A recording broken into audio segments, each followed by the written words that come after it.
Olá e seja muito bem-vindo à 5ª temporada do podcast Alimentação Saudável. O meu nome é Mafalda Rodrigues de Almeida, sou nutricionista, fundadora da Love It e autora de 3 livros de receitas. Por aqui vamos falar sobre todos os temas quentes relacionados com alimentação, saúde e nutrição.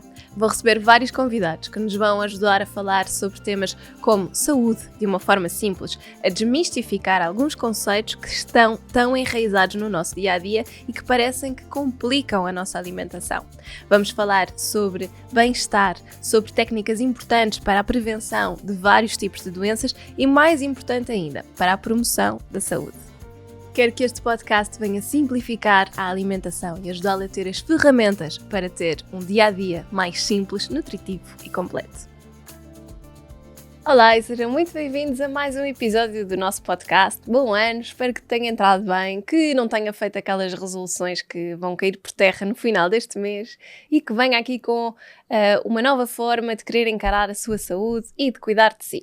E por isso mesmo quero ajudar, espero que tenha gostado já agora do episódio passado com a Sofia Castro Fernandes, porque eu acho que estava muito bom no que toca a mindset para as resoluções de ano novo, e agora quero ajudar um bocadinho falando sobre metabolismo, porque é uma pergunta que muitas vezes me fazem em consulta, que é: Mafalda, será que eu tenho um metabolismo lento? O que é que isto quer dizer? Nós, por norma, sabemos que uma pessoa que tenha um metabolismo mais lento vai ter uma tendência maior a ter dificuldade em perder peso, ou vai ter uma tendência maior a ganhar um bocadinho de peso com mais facilidade. E uma pessoa que tenha um metabolismo rápido tem uma tendência para ser um bocadinho mais magra e, portanto, uma dificuldade maior em ganhar peso. Portanto, pode funcionar bom e mau dos dois lados. Mas a verdade é que, às vezes, nós achamos que temos um metabolismo lento, mas isto não tem que ser uma condição ou não tem que ser exatamente assim. E gostava também de desmistificar que o metabolismo é uma coisa estanque, ou seja, o nosso metabolismo pode ser alterado por inúmeros fatores e uma pessoa que agora tenha um metabolismo lento pode muito facilmente trabalhá-lo para que ele se torne mais rápido. Nunca vai ser um metabolismo rápido, uma pessoa que tenha dificuldade em engordar, à partida, mas podemos tornar o nosso metabolismo mais eficiente. E então, basicamente, o que é o metabolismo? É um conjunto de processos químicos e físicos que vão ocorrer no nosso corpo para nos manterem vivos, basicamente. E é a forma como o nosso corpo vai converter os alimentos em energia e realizar várias funções essenciais, como o crescimento, a reparação celular, a regulação da temperatura corporal ou a eliminação dos resíduos.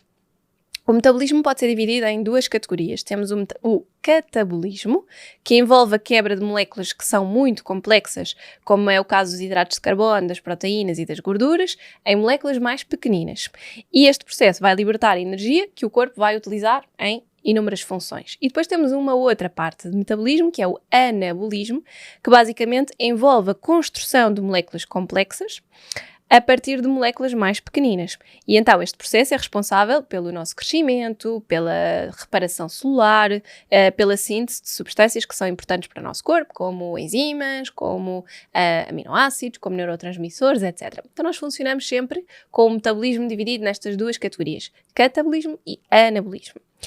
Então, o metabolismo é regulado por várias glândulas, incluindo a glândula tiroideia, que produz normalmente o T4, que é a hormona tiroideia principal, e em menor quantidade vai produzir a T3. Estas hormonas são secretadas na corrente sanguínea em resposta a vários estímulos, normalmente são estímulos cerebrais, e em particular ao hipotálamo e à hipófise. Então, uma vez na corrente sanguínea, a T4 é convertida em T3, que é a forma ativa das hormonas tiroideias. E a T3 vai se ligar a receptores nas células-alvo, incluindo as células de todo o nosso corpo, como células do fígado, dos músculos e do tecido adiposo. A ligação da hormona T3 aos receptores nas células-alvo vai estimular a produção de enzimas e de proteínas que aumentam a taxa metabólica, ou seja, aumentam a nossa velocidade do nosso metabolismo, digamos assim.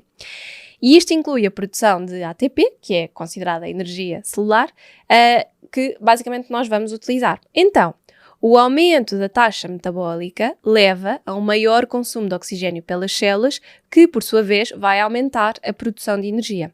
E a taxa metabólica controlada pela tiroide desempenha um papel importante na regulação da temperatura corporal. Isto significa que pessoas com uma função tiroideia insuficiente, ou seja, que têm aquilo que se chama um hipotiroidismo, vão frequentemente ter uma taxa metabólica mais lenta e podem ser mais sensíveis ao frio.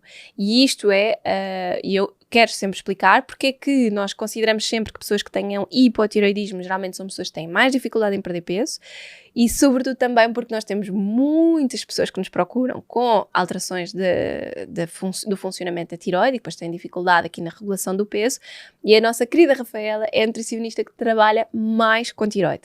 E portanto sim, existe uma ligação direta entre metabolismo lento e a tiroide, como perceberam por aqui, porque se a nossa tiroide produzir pouca quantidade de T4 ou T3, isso vai influenciar negativamente a nossa taxa metabólica e, por consequente, vai fazer com que o nosso metabolismo seja menos eficiente ou que gaste menos energia celular e, portanto, ele vai acumular mais. Ou seja, se nós comermos a mesma coisa, tendo hipotiroidismo ou não, basicamente, num estado de hipotiroidismo, nós vamos tender para engordar porque não vamos rentabilizar tanto aquela energia que estamos a consumir. Na prática é isto que acontece, ok? Então, as alterações como o hipotiroidismo, que é caracterizado por uma produção insuficiente destas hormonas, vão levar quase sempre a estes estados de dificuldade de conseguirmos manter o nosso peso saudável e de tendermos a ganhar peso. Da mesma maneira que uma alteração com uma produção excessiva de hormonas tiroideias, por exemplo, o hipertiroidismo, tende a fazer exatamente o efeito contrário, ou seja, a aumentar a nossa taxa metabólica, o que significa que nós vamos acabar por estar a gastar muito mais energia, termos um metabolismo mais eficiente e, portanto, vamos tender a emagrecer com facilidade. O que, por outro lado, também não é bom, não é? Tanto hipo como hipertiroidismo, se fosse só uma questão de peso, poderiam ser aqui coisas boas ou más, só de forma linear, mas a verdade é que são ambas más. Nós não queremos que haja nenhum tipo de desregulação da função tiroideia, porque isso acarreta sempre outros sintomas e consequências para a nossa saúde. Então, é importante percebermos que o funcionamento da tiroide é também regulado por meio de um sistema de feedback que envolve estas tais glândulas, o hipotálamo e a hipófise. As glândulas, como o hipotálamo e a hipófise, controlam a produção das hormonas tiroideias, respondendo aos níveis de T3 e T4 na corrente sanguínea. Então, desequilíbrios na função tiroideia causam, normalmente, problemas de saúde, como hipo e hipertiroidismo, obviamente, que podem ser tratados com medicação ou então com outro género de tratamentos. E são geralmente as principais causas de metabolismos mais rápidos ou mais lentos, não é? Portanto, quando há uma suspeita de alguma alteração nestes valores, é importante corrigir. E agora uma coisa importante também. Uma pessoa que tenha, por exemplo, hipotireoidismo. O hipotireoidismo é diagnosticado. A pessoa é medicada. E ao fazer a medicação, normalmente quando faz análises sanguíneas, percebe que os valores de T3 e T4 estão estáveis. Será que esta pessoa passa a ter um metabolismo normal? A resposta é não. A única coisa que a medicação vai ajudar a fazer é fazer com que esta produção das hormonas seja compensada, não é? Para as funções normais do nosso corpo. Mas isso não significa que o metabolismo, de forma geral, se torne mais eficaz. Ajuda, claro, se a pessoa estivesse em crise de hipotireoidismo com os valores completamente descontrolados, obviamente que iria ficar com o metabolismo ainda pior, portanto uma tendência muito superior para engordar, mas não vai fazer com que a pessoa fique com o metabolismo mais eficaz. Vai simplesmente estabilizar ali num metabolismo relativamente lento, mas, e portanto significa que aquela pessoa tem que fazer um esforço extra para perder peso ou simplesmente que perde peso mais devagarinho, porque tendo os mesmos cuidados que outra pessoa que não tenha hipotireoidismo, os resultados vão sempre ser um bocadinho mais lentos a aparecer pela questão do metabolismo não ser tão eficaz, ok? E isto é muito importante perceberem, ok? Muito, muito importante. Esta taxa metabólica basal, que é um marcador que acontece, que nós observamos normalmente quando fazemos a pesagem nas balanças de bioimpedância, às vezes reparem que tem lá as calorias. Estas calorias correspondem à taxa metabólica basal, que é a quantidade de energia que o nosso corpo vai precisar para realizar as suas funções vitais, como manter a temperatura corporal, como manter a função dos órgãos, como dormir, etc. E esta taxa metabólica basal pode aumentar ou diminuir em resposta a vários fatores. E isto é muito importante também saberem. Por isso é que eu digo que uma pessoa que tenha um metabolismo mais lento não vai viver para sempre nesta tendência. Há coisas que podem ajudar a estimular. Então, a taxa metabólica basal vai, no fundo, representar a quantidade de de calorias que o corpo vai queimar em repouso para realizar estas suas funções e pode ser influenciada por coisas como a idade. Portanto, à medida que nós envelhecemos, ela tende a diminuir e isto ocorre em parte devido à perda de massa muscular, o que requer mais energia para ser mantida em comparação com a gordura. Então, é muito importante, sobretudo nas mulheres, mesmo importante, as mulheres ao longo da vida, sabendo que têm uma tendência para perder alguma massa muscular, que vão fazendo exercícios e que façam uma alimentação correta que permita manterem a sua quantidade de massa muscular. E muito importante, se calhar, não fazer só caminhadas, é importante fazer treino funcional, seja um yoga, seja um pilates, seja um treino que puxe pela carga, mas é importante fazer treinos localizados para aumento de massa muscular, para evitar esta descida à bruta da taxa metabólica basal e que depois as pessoas dizem, mas com a idade vamos tendendo a aumentar peso. Só tendemos a aumentar peso com a idade se não tivermos a capacidade de ajustarmos aquilo que nós comemos, não é? Porque isso acontece pela perda de massa muscular. É muito importante. Depois, a composição corporal. Se eu tenho uma pessoa que tem uma taxa metabólica basal baixa quando chega à minha consulta e essa pessoa começa a perder massa gorda, começa a perder peso, começa a ganhar um bocadinho mais de massa muscular, esta composição corporal torna-se mais favorável a que a taxa metabólica basal aumente. Então, se eu tenho uma pessoa que vai ter um bocadinho mais de massa muscular e vai ter menos gordura, vou ter uma pessoa necessariamente com uma taxa metabólica basal mais aumentada. Então, eu tenho uma pessoa que no início tinha um metabolismo mais lento e eu consigo que ela, ao fazer mudanças na sua alimentação, no seu estilo de vida, altere a sua composição corporal e isso ajude a que o metabolismo desta pessoa aumente.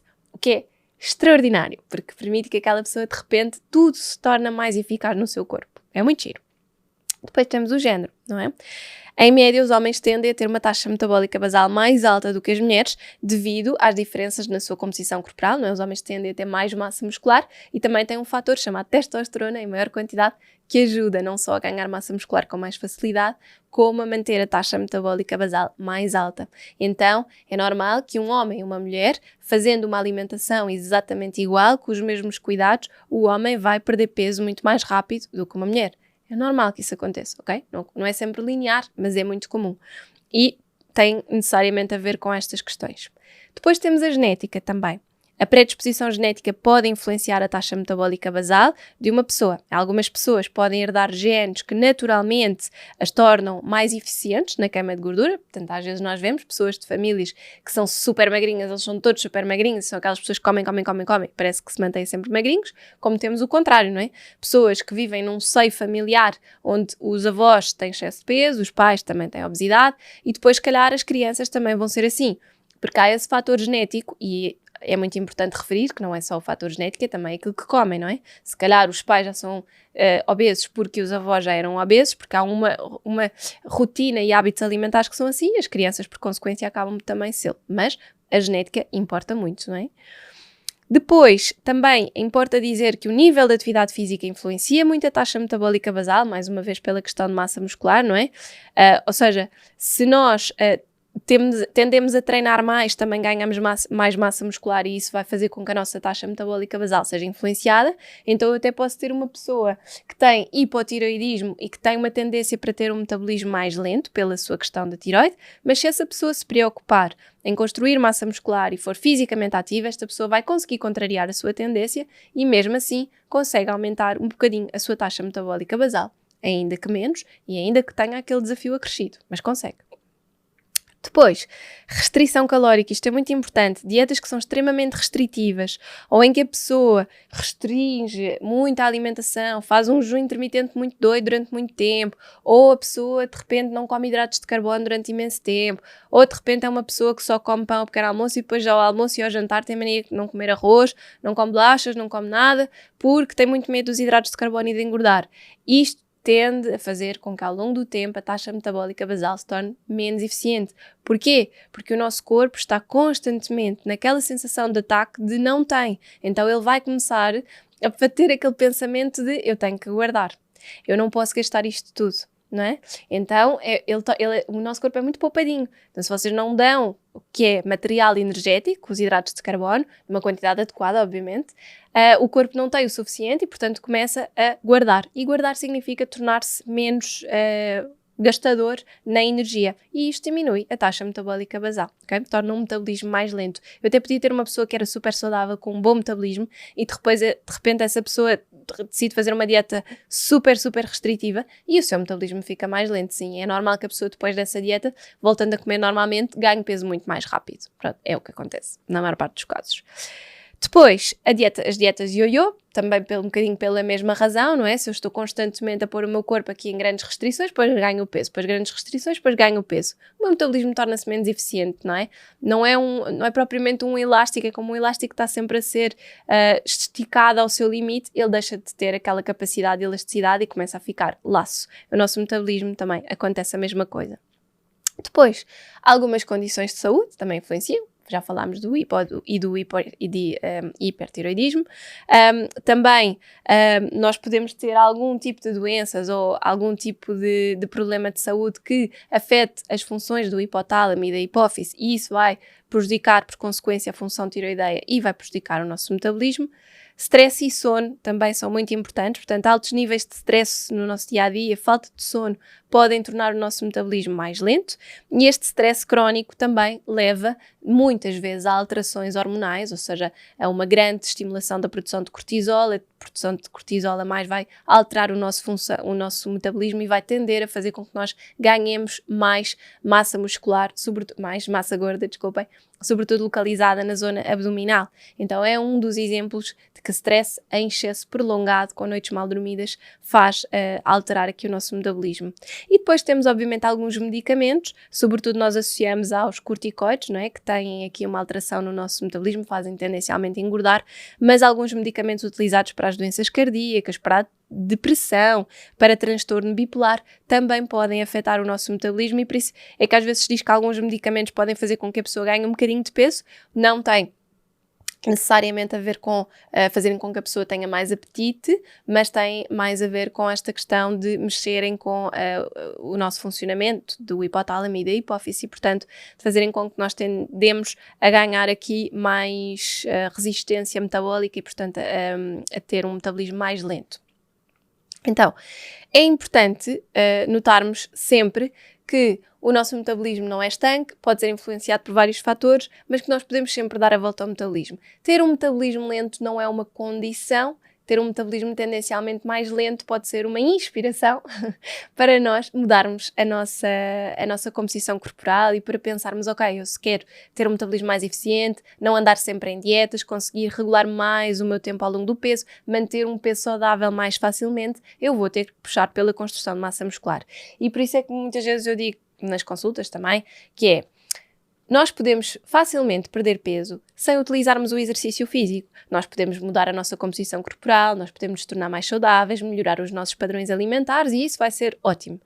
Mas, para nós nos tornarmos pessoas mais saudáveis ao longo do tempo e não andarmos sempre presos a esta contagem calórica, ou posso ou não posso, ou tenho medo de engordar, a melhor coisa que nós podemos fazer é incluir o exercício que nos faça construir mais massa muscular e ter uma taxa de metabólica basal mais eficaz para que eu possa, de vez em quando, cometer alguns excessos quando já estou em fase de manutenção e isso não significar que eu vou rapidamente ganhar o meu peso de volta. E, portanto, eu posso sair da mentalidade dieta, posso voltar a comer hidratos de carbono, mas como treino, como mantenho a minha massa muscular, como tento regular o meu stress, como durmo, isso tudo vai permitir que eu tenha um metabolismo eficaz. E, portanto, eu não vou ter que andar sempre nestas dietas ioiô. Isto é um mindset, primeiro que tudo, é um bocadinho questão de cabeça para nos ajudar a alavancar a perda. Depois é um mindset da manutenção e depois é um mindset de darmos prioridade àquilo que de facto é importante para nós ao longo do tempo. Nós passamos, e eu também tenho isso, não é? Passamos às vezes por fases em que nós não conseguimos de todo incluir o exercício físico, mas, por exemplo, quando eu estou nessas fases, o exercício nunca deixa de ser uma coisa que está lá sempre. Fala, tens que continuar, vais ter que voltar, vais ter que retomar, esta semana não fizeste, vais ter que conseguir. E eu acho que a minha sorte é que eu sou fisicamente muito ativa no meu dia-a-dia, eu não vejo o meu sofá, quase, costumo dizer isso, às vezes vejo o meu sofá de fugida antes de me deitar. Mas isto é muito importante, porque eu trabalho sentada, não é? Então, fisicamente, nós temos que ser muito ativos e andar muito de um lado para o outro. Mas o exercício nunca deixa de estar na minha lista de prioridades. Então, facilmente, quando eu começo a ter outra vez algum tempo, ou quando eu saio de uma fase de trabalho muito extenuante, ou quando eu já consigo dormir porque as minhas filhas já me permitem, o exercício volta a estar ali na prioridade. E eu penso, ok, já está na altura, vou voltar a conseguir. E, portanto, quando eu digo que é uma questão de mindset, é uma questão de continuar a ser uma prioridade. Pequenas coisas que nós temos como prioritárias para nós e que nos fazem bem, continuarem a estar sempre ali no nosso top of mind para nós voltarmos rapidamente a, depois de uma fase mais complicada, conseguirmos incluí-las no nosso dia-a-dia, ok? E uma coisa que eu gostava também de vos explicar é como é que o metabolismo é mais eficiente. Então, primeiro que tudo, nós temos aquilo que se chama um pico anabólico de manhã até à hora do almoço. Isto significa que eu devo colocar mais calorias na parte da manhã até à hora do almoço e diminuir este aporte calórico, sobretudo nutrientes energéticos, lá está, os hidratos de carbono, a partir da tarde. Não é a partir das 6 da tarde que eu não posso comer hidratos de carbono, isso é tudo tretas. É perceber que eu, se coloco, imaginem, 100 de hidratos de carbono à hora do almoço, se eu estou a tentar perder peso, eu posso colocar 20. Ou se eu estou a tentar manter o meu peso e já não tenho aqui a questão de perda de peso, mas quero só perder um bocadinho de gordura, eu posso colocar 50. Mas se eu colocar 100 ao almoço e ao jantar, provavelmente eu vou começar a criar reservas de massa gorda, embora até lentamente, pode não ser uma coisa que eu noto logo, mas vou colocar reservas. Porquê? Porque aquilo que eu gasto entre o almoço e até me ir deitar não é o mesmo que eu gasto desde que janto até me ir deitar. Então não faz sentido o jantar ser uma refeição exatamente igual àquilo que seria o almoço. Portanto, ou eu diminuo a quantidade do prato geral no jantar, ou então eu coloco menos nutrientes que possam ser energéticos e vou buscar hidratos de carbono mais ou menos energéticos a outras fontes, como é o caso dos legumes, ter uma boa sopa, ter algumas leguminosas e não preciso ter arroz ou batata ou massa. Isto é um exemplo. Depois, há um maior gasto energético sempre no período da manhã e, portanto, isto significa que nós devemos ter um pequeno almoço bom. Nós não podemos comer um pão com doce e beber um café e achar que isto é um pequeno almoço bom. Não é.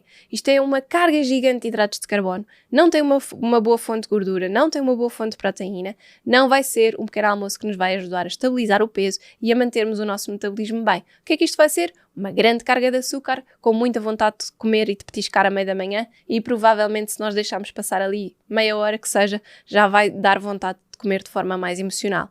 Eu ao pequeno almoço tenho que ter boas fontes de proteína. Se eu vou comer o pão, então vamos pôr ovo, ou vou pôr queijo, ou vou pôr manteiga de frutos secos, ou vou pôr um bocadinho de hummus, ou até azeite, ou tomate. Eu tenho que colocar aqui alguns alimentos que me ajudem a que aquele pão tenha uma libertação mais lenta e que tenha um valor calórico um bocadinho superior, como um pequeno almoço merece, porque é quando o meu metabolismo está mais elevado. Ok? E à tarde eu não vou lanchar o que comeria num pequeno almoço. Então eu se calhar se faço papas de aveia para o pequeno almoço não vou fazer as mesmas papas de aveia para a tarde, porque é a mesma coisa. Aquilo que eu gasto do almoço até me ir deitar não é o que eu gasto do lanche até me ir deitar.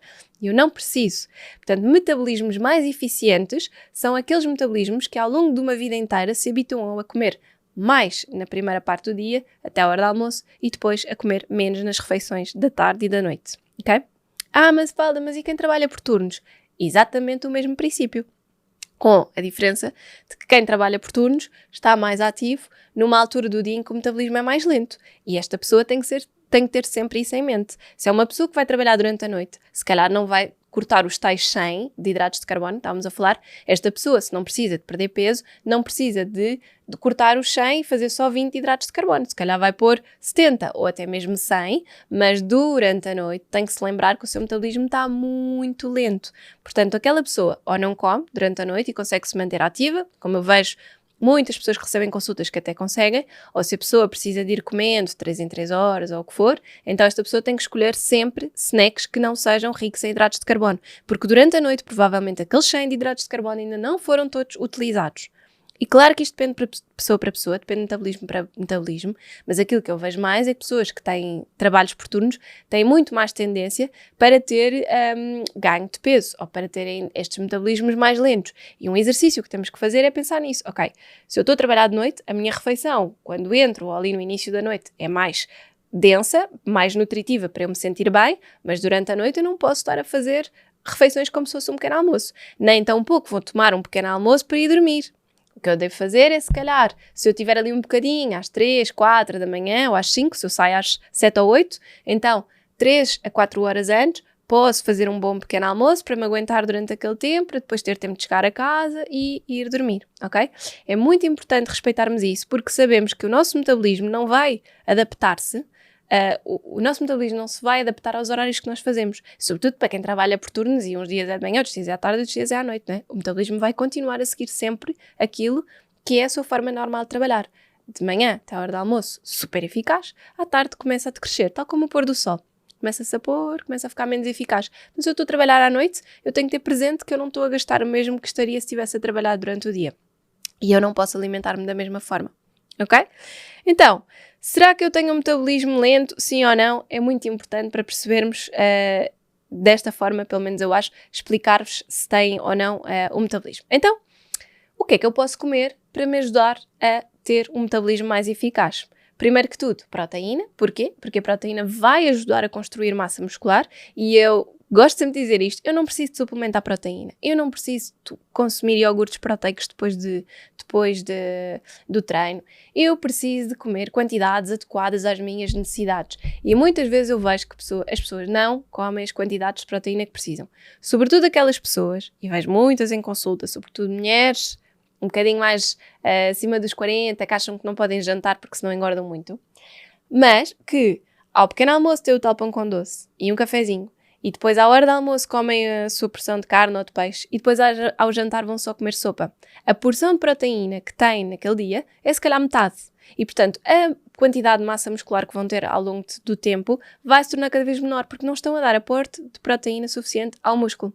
É preciso, acima de tudo, ir buscar várias fontes de proteína ao longo do dia. Pode ser um ovo no pequeno almoço, ou uns frutos secos, depois como umas sementes, e garantir que tenho 2 boas porções de proteína. Ou no pequeno almoço, porque ponho, por exemplo, 2 ovos com o pão, e depois tenho a carne ou o peixe no almoço, que me permite ao jantar comer só a sopa. Ou então, acompanhar essa sopa com uma boa fonte de proteína e ponho, por exemplo, mais fontes de gordura no pequeno almoço. Mas este aporte de proteína tem que ser garantido. E depois, claro, uma pessoa que treine e que tenha como objetivo ganhar mais massa muscular, sabe que as suas necessidades de proteína pós-treino vão estar aumentadas. E as necessidades de proteína pós-treino são à volta de 25 gramas. Isto significa que, através da alimentação, a pessoa pode ir buscar essas 25 gramas. Pode consumir um iogurte, pode consumir hummus, por exemplo. São tudo alimentos que têm mais proteína. Se formos buscar, como vos dizia, proteínas a várias fontes diferentes, nós vamos buscar essa proteína. Ao longo do dia, os valores estão lá. Ok? Isto é muito, muito importante. Só pessoas que estão em regimes de hipertrofia, de ganho de massa muscular doido, é que têm que ter muita atenção com a suplementação de proteína e aí faz todo o sentido. A maior parte das pessoas que têm um peso saudável ou até que estão a querer perder peso, não faz sentido nenhum estarem a optar por proteína, porque depois vai acontecer um reverso da medalha, que é começarmos a aumentar as colónias de bactérias fermentadoras de proteína no nosso intestino, que são bactérias que tendem a fazer uma metabolização de putrefação e, portanto, começamos depois a desenvolver as tais SIBOs, dilatação abdominal, etc, etc. Isso não é nada bom. Então, é importante ter um bom consumo de proteína, sem excessos, ok? Mas sem déficits. Cuidado com isso. Depois, alimentos que sejam mais ricos em fibra, super importante também, porque estes alimentos vão ajudar a estabilizar os níveis de açúcar no sangue, vão nos ajudar a manter mais saciados e vão, por consequência, tornar o nosso metabolismo mais eficaz sem andar sempre dependentes de picos. Além disso, comemos menos, e comer menos muitas vezes significa que estamos a comer aquilo que precisamos para a nossa taxa metabólica. Sobretudo se nós comemos sentados, se nós passamos o dia sentados a trabalhar, e temos um metabolismo que tendencialmente durante o dia está um bocadinho mais lento. Se nós não fizermos treinos ou depois não tivermos um dia-a-dia que seja mais ativo, se fizermos tudo muito sentados, andamos muito de carro, etc., o tempo em que nós estamos a desgastar é muito curto e, portanto, é importante comermos coisas que nos saciem e que nos façam comermos menos ao longo do dia, porque senão nós vamos estar constantemente a comer mais do que precisamos e daí que vamos acumulando. Temos mais essa tendência, ok? Outro alimento que ajuda a aumentar a taxa metabólica é o café. A cafeína vai aumentar temporariamente a nossa taxa metabólica, estimulando aqui o nosso sistema nervoso central e, portanto, pode ser uma boa ajuda. Claro que tem vários efeitos secundários, portanto, nunca abusar, mas sim, é um alimento que, de forma geral, ajuda a estimular o nosso metabolismo. O chá verde, também um bocadinho pelos mesmos princípios, mas com menos efeitos secundários, também pode ajudar, através das catequinas, que tem os antioxidantes, pode ajudar a estimular um processo de termogénese, ou seja, de gastar mais energia e, portanto, significa que nós vamos ter, através do chá verde, uma capacidade de aumentar um bocadinho a nossa taxa metabólica basal. Agora, não é para beber 2 litros por dia. Podemos beber só uma caneca, idealmente matcha, já sabem, porque tem uma concentração destas substâncias antioxidantes e termogénicas muito superior. Podemos suplementar, se quisermos ajudar aqui a perder muita massa gorda, tivemos muita para perder, mas de uma forma geral, uma caneca por dia está mais que bom, ok? Para termos estes benefícios. Os alimentos picantes, também, curiosamente, como a pimenta vermelha, a pimenta de cayenne, etc., contém a capsaicina, que vai aumentar também a termogênese e, portanto, temporariamente, ou seja, significa que só tem efeito quando eu os consumo, aumenta um bocadinho a nossa taxa metabólica basal. Isto significa que se eu tiver uma alimentação que seja um bocadinho mais condimentada, que tenha mais pimentas, também posso ativar um bocadinho mais o meu metabolismo. A água fria também é interessante, ou seja, beber água fria de facto pode aumentar o nosso gasto de energia, porque a água fria precisa de... está mais fria, não é? Portanto, nós vamos precisar de estimular mais uma utilização de energia para manter a nossa temperatura corporal, mas agora vá lá, não se ponham a beber água gelada todos os dias, a toda a hora, e a ficarem constipados. A verdade é que a água numa temperatura mais fria desgasta mais energia do nosso corpo para nós conseguirmos manter a temperatura corporal e, portanto, tem esse efeito. Da mesma forma que comermos alimentos mais frios, aquelas smoothie bowls com os frutos vermelhos congelados ou os batidos, etc., assim vai ajudar. Mas pronto, não se ponham a comer sempre alimentos frios, sobretudo agora que está muito frio e o que nós precisamos é de coisas mais aconchegantes e quentinhas. Depois, outra coisa que ajuda a estimular o nosso metabolismo são os alimentos ricos em selênio. Porquê? Porque é um mineral que vai desempenhar uma função muito protetora da tiroide e, portanto, se nós tivermos bons níveis de selênio no nosso organismo, também garantimos um funcionamento ótimo da tiroide e isso significa que nós garantimos que o nosso metabolismo está a funcionar bem. Se nós já temos hipotiroidismo, isto funciona da mesma maneira? Não. O selênio que vai ajudar é a proteger a tiroide e evitar degeneração, portanto mantendo o seu metabolismo relativamente baixo, mas ajudando a que a tiroide não esteja em esforço e que não haja uma degeneração maior, ok? Quando já há o diagnóstico é um bocadinho difícil dar a volta assim.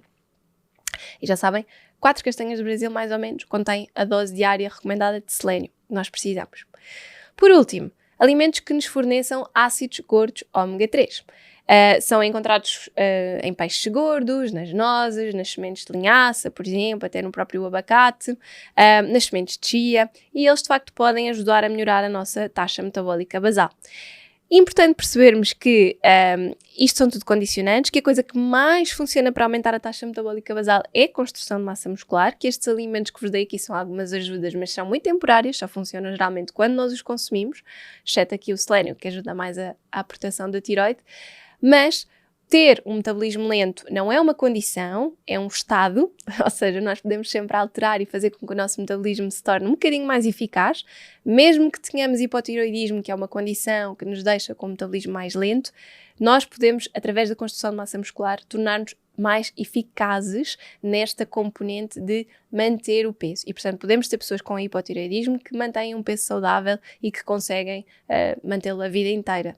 Ou seja, nós sentirmos que temos um metabolismo mais lento é uma coisa que podemos perfeitamente dar a volta. Aliás, assim vimos no episódio com a Sofia, em que, através da consistência e do exercício físico, ela conseguiu resultados muito bons que lhe permitem manter o peso já há muito tempo, embora ainda esteja em fase de manutenção. E é isto que vos quero também transmitir, que é, ok, é possível nós perdermos peso e é possível estarmos bem, termos um corpo saudável sem a introdução do exercício. Agora, se nós queremos manter isto para a vida e se queremos manter-nos saudáveis e lá está, com o passar dos anos não diminuirmos a nossa taxa metabólica basal, nós temos que construir massa muscular e isso faz através do exercício, ok? Então, espero que vocês tenham gostado. Acho que vão gostar muito da minha convidada da próxima semana. Vemo-nos por lá. Um beijinho!